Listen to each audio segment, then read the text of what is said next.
Fasting is choosing not to eat or drink anything that contains calories in a specific period of time.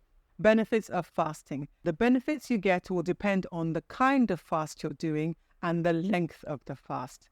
Some of these benefits include fat loss, lower blood sugar, increased insulin sensitivity, improved gut health, increased energy, increased concentration and mental clarity, improved mood, and fasting can help to heal fatty liver. When you're fasting, you may end up cutting 20 to 30% from your total calories compared to what you usually eat. A study was published in 2018 where they took men with pre-diabetes and made them fast for 18 hours and allowed them to eat for 6 hours of the day. The researchers made sure that these men did not lose any weight compared to when they started the study. At the end of the study, they found that these men had increased insulin sensitivity, improved beta cell function, lower blood pressure, less oxidative stress, and less appetite in the evening. The summary of this is that you can get benefits from intermittent fasting even if you don't lose weight. There are many different ways to fast, and I'll mention a couple of them and explain how they're done. Daily time-restricted eating. This is probably the most popular type of intermittent fasting.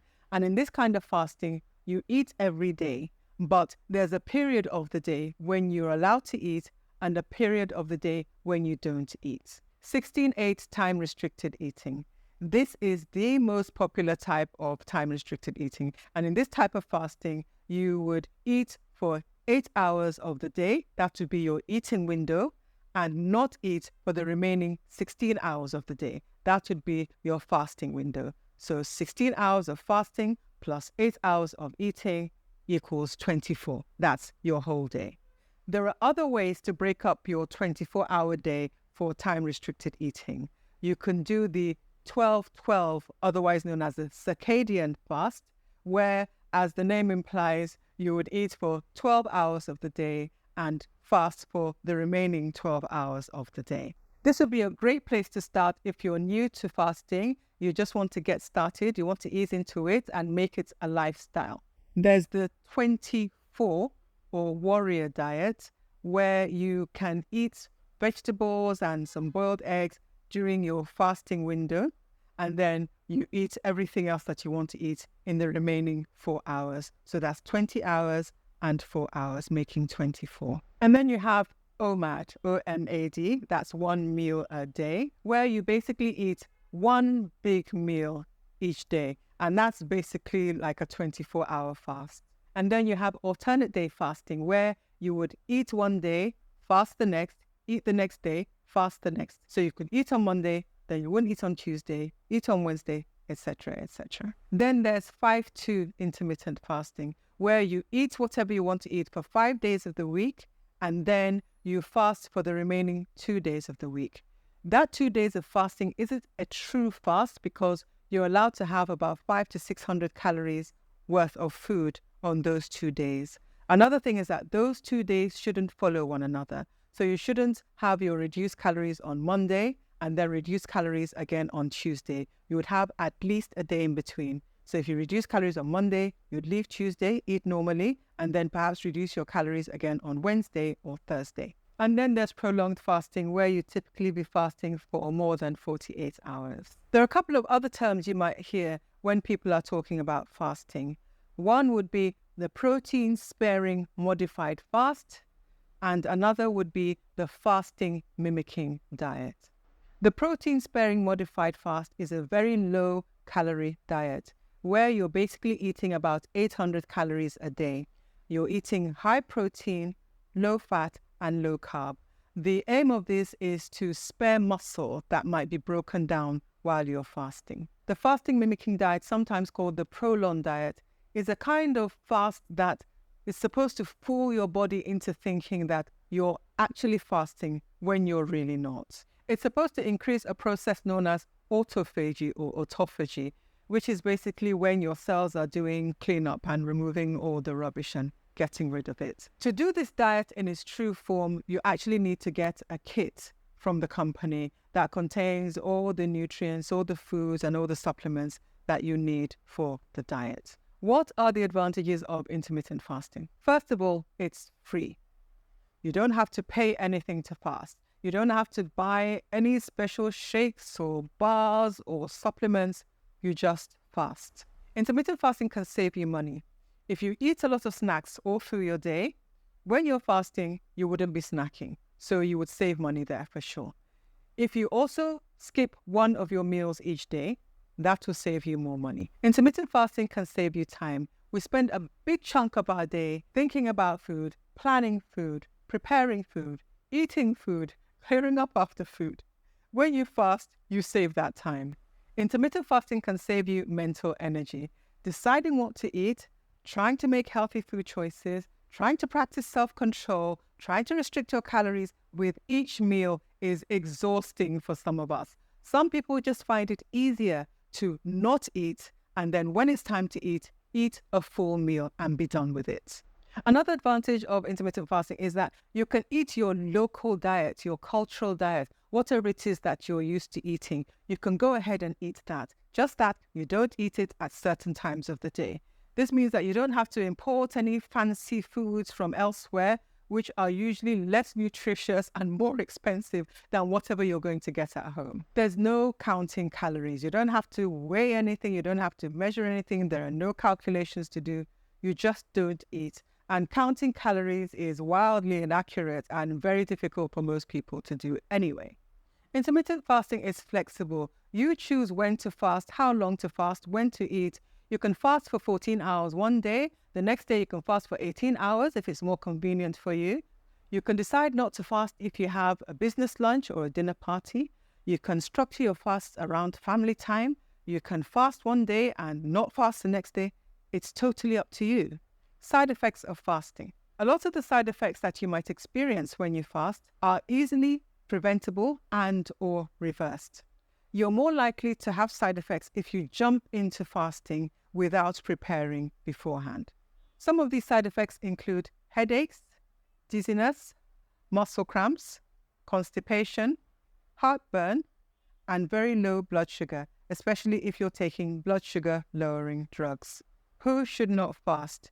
If you have a history of a previous eating disorder like anorexia or bulimia, you shouldn't be fasting. If you're malnourished or underweight, you shouldn't fast.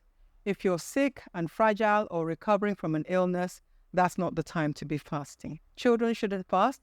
If you're pregnant or breastfeeding, please don't fast. And if you have a seizure disorder like epilepsy, you shouldn't fast either.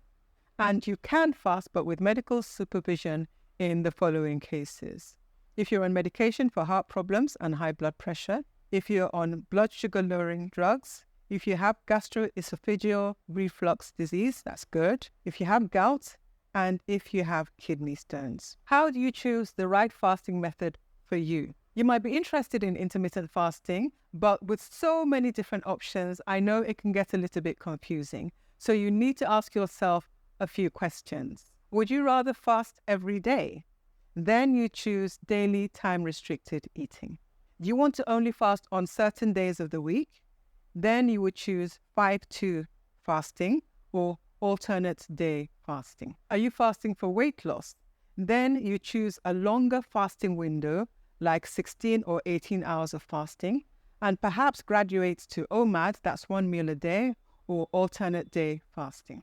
Do you need to take medication with food? Then daily time-restricted eating would be the best because you can eat every day. Is calorie counting or restricting your portion sizes stressful or difficult for you to do? Then you would avoid 5-2 fasting, in which you eat small portions of food 2 days a week. So there are a couple of common questions I get about intermittent fasting. First of all, can I exercise while I'm fasting? And the answer is yes. If you're just getting started with intermittent fasting, I would suggest that you start with some light walking for short periods of time. As you adjust more and you get more used to fasting, then you can progress to something a bit more strenuous. You can exercise, and exercise has lots of wonderful benefits, but you don't have to exercise to lose weight. And I know that if you're carrying a lot of weight, You may have some difficulty with movement. You may have pains in your joints. You may not have any energy. That's okay. As you go on with the fasting, as you lose the weight, as you lighten up, you may find that you naturally have more energy, that the aches and pains subside a little bit. So that will make it easier for you to naturally gravitate towards being more active. Can I drink alcohol while I'm fasting? No. Won't I faint if I don't eat 3 meals a day with lots of snacks in between? Won't my blood sugar drop too low? No, you won't faint. When you're not eating, your body takes the glycogen that's stored in your liver and breaks it down to give you glucose. Then that glucose travels around your body and is used as fuel for energy by your cells. Even when the glycogen is depleted in your liver, your body still has a backup mechanism where it produces glucose in a process known as gluconeogenesis. It produces glucose from other substrates, from amino acids, from fatty acids. Your body has these mechanisms in place to make sure that your blood sugar never drops below a certain point. You will not become hypoglycemic. You will not faint. Won't I be really hungry if I don't eat? And the answer is no, not really. You may feel a little bit of hunger, especially when you're just getting started with intermittent fasting. But gradually you adjust, and you may also find that some of what you're thinking of as hunger is just 1, boredom, 2, you're dehydrated and you need some water. So there are easy ways to get around that hunger, and I've talked about those in the video that I've linked in the description. Won't I feel really tired when I'm fasting? And again, no, not really. A lot of people find that they actually have more energy when they're fasting. They get more done. And if you're feeling really tired during your fasting window, there are a couple of things that might be going on. You might not be getting enough water. You might be dehydrated. You might not be getting enough electrolytes. So you can solve both these problems by taking a pinch of salt and putting it in a glass of water and drinking that. Also, you can add some magnesium supplements, and that can also help. I'm vegan, I eat low carb, carnivore, low fat. Can I still fast? The answer is yes. What you're eating is less important than the timing of your food. What we want is for there to be certain periods of your day when you're eating and periods when you're not eating. I have diabetes. Can I still fast? The answer is yes, you can. But if you're on blood sugar lowering medication, then you need to work with your doctor. Because if you're still taking drugs while the intermittent fasting is bringing down your blood sugar, then the drugs can push your blood sugar very, very low, and you end up with very low blood sugar, aka hypoglycemia, and it can eventually push you into a coma. Some people have used intermittent fasting to reverse their pre-diabetes and type 2 diabetes. In the next video, I'll show you how to do that safely.